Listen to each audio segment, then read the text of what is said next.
guys, yes, as I alluded to the other day, we weren't really sure what we're up to, but we are officially on the move. Long story short, we're going to try and get everyone together, mum and dad, the kids and us, and the best place to do that is down south, which means, well, we have a little bit of a road trip today. We're going to take the van and we're going to head down. So we have 11 riders spread across Australia and of course the Seki in Japan. And as you know, I have been hassling them to try and give us some updates because people have been really interested to know what the guys are up to. I thought we might go through some of them today because it's pretty interesting.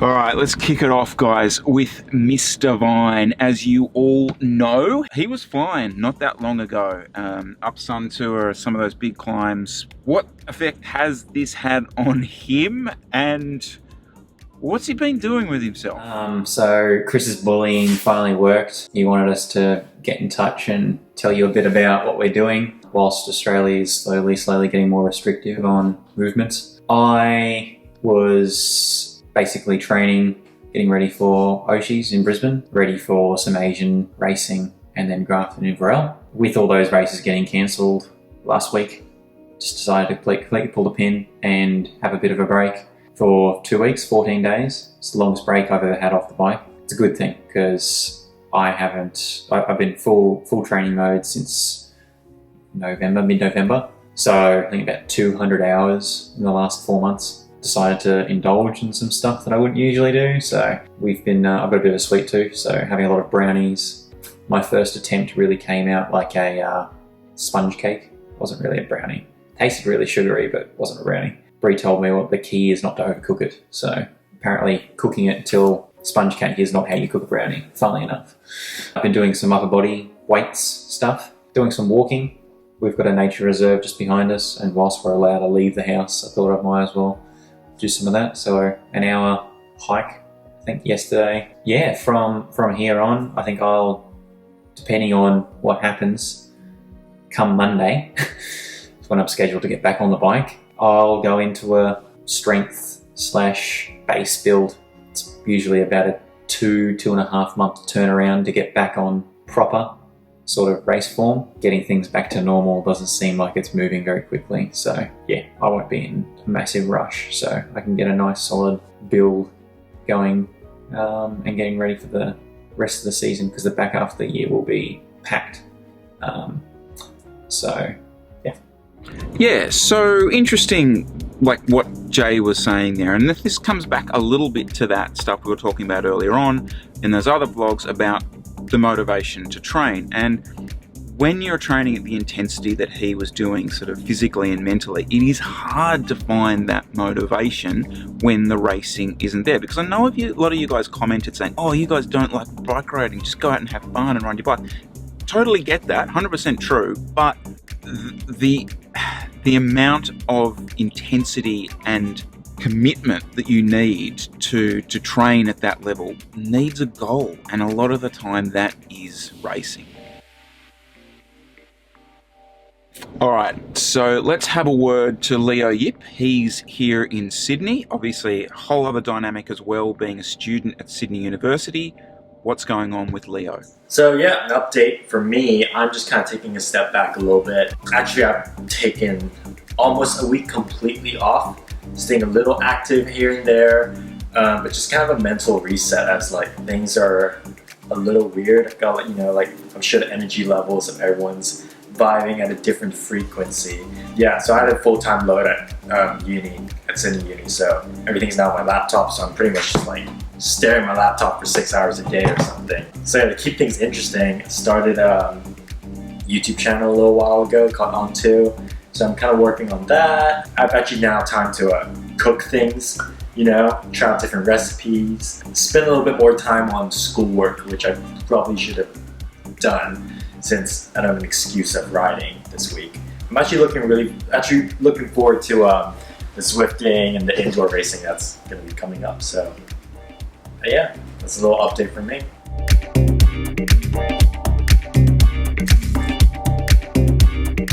All right, what about Mr. Melbourne? What about Bentley? How's he been? What's he been up to? What's his training been like? What's his motivation been like? Let's find out. G'day, Bentley here checking in from quarantine in Melbourne. Just to let you guys know what I'm up to now that racing's all cancelled.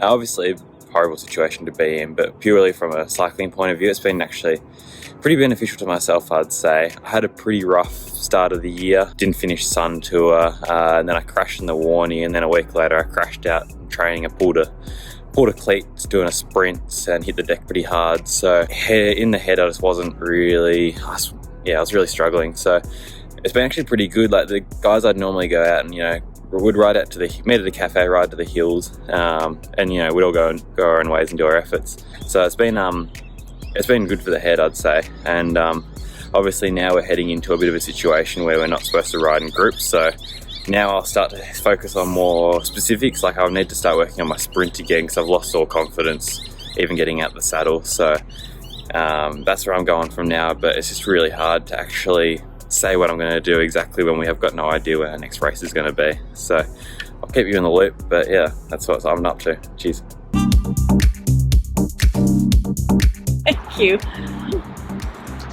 Blood art. Oh, I have to throw to Britney. Not literally. If I threw you to Britney, you could get injured and have inappropriate social distance. So I am going to hand you over gently from appropriate social distance to Britney, who will describe to you the joys of riding a Devel. Oh, hi.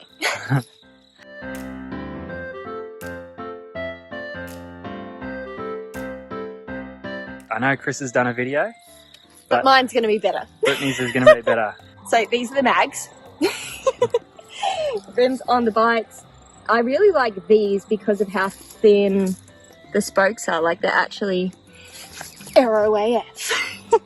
Oh yeah, the sparkles. So I don't know if you can see from there, but it's like a gradient. I forgot what they call it, but Sort of chameleon. yeah, chameleon. So it's a chameleon paint job, but there's glitter as well. So it's glitter, chameleon, purple, blue. Also, it's really fun to ride up next to Dylan and get him distracted and just push your finger down as hard as you can go and just mess with his gears. Thanks, Campagnolo. You've made bike riding even more fun. Oh, help me pronounce this. Celia Talia. Celia Talia. Yeah. Oh, we haven't spoken about the pedals. Like forever, remember? Still can't because I don't have my glasses on. Asioma Favero. Pardon? Asioma Favero. Try again. Favero Electronics, the brand, and Asioma is the model. But these are my favorite part about the whole bike, and this is why.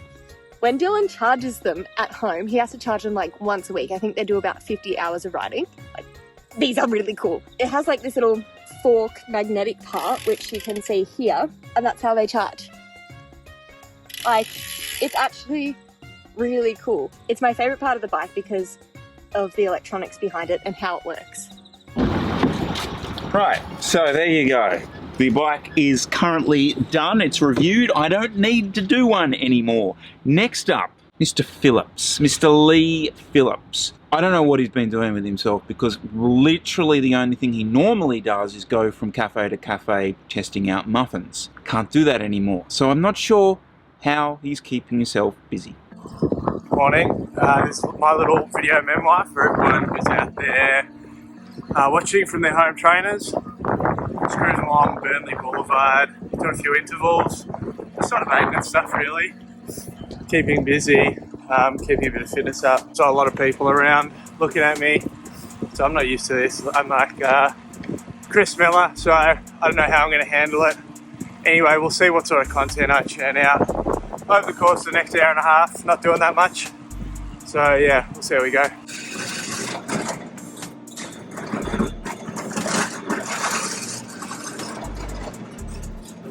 It was so quiet on Yarra Boulevard, nobody driving, didn't see one car.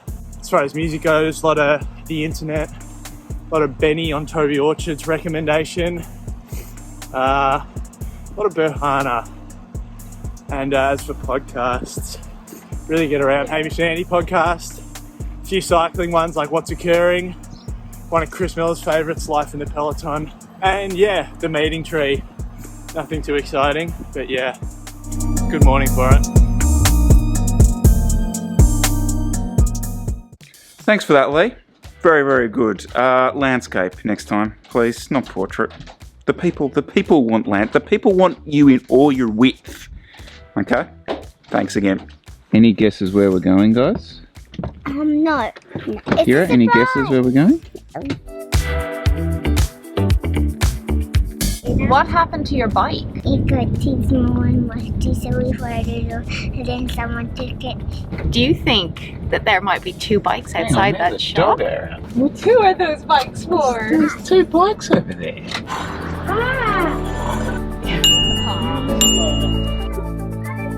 This is. Hang on, I thought...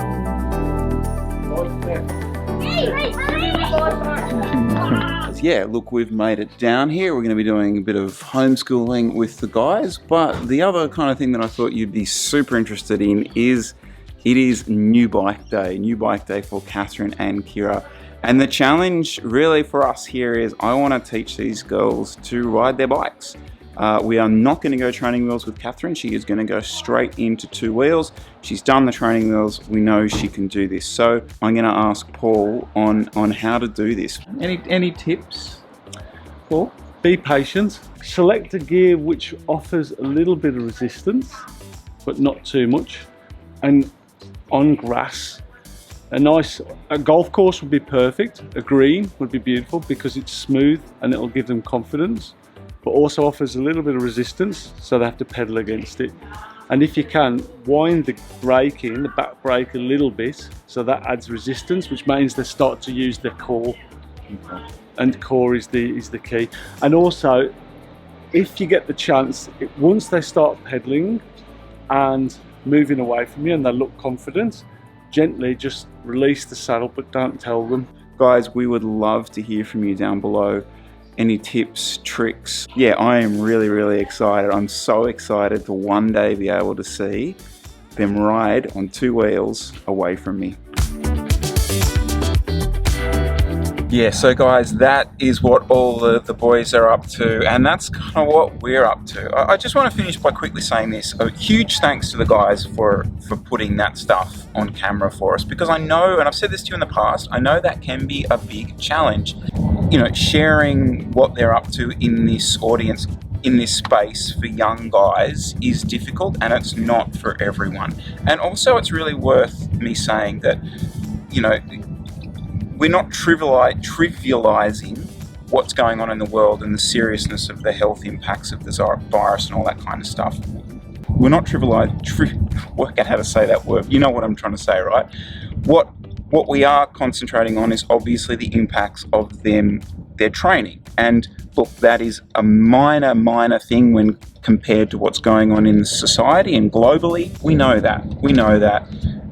But, you know, hopefully this is still a space for us to share what's going on with cyclists. Thanks for watching, and I hope you subscribe to the channel and watch my team. Brilliant. What a pro.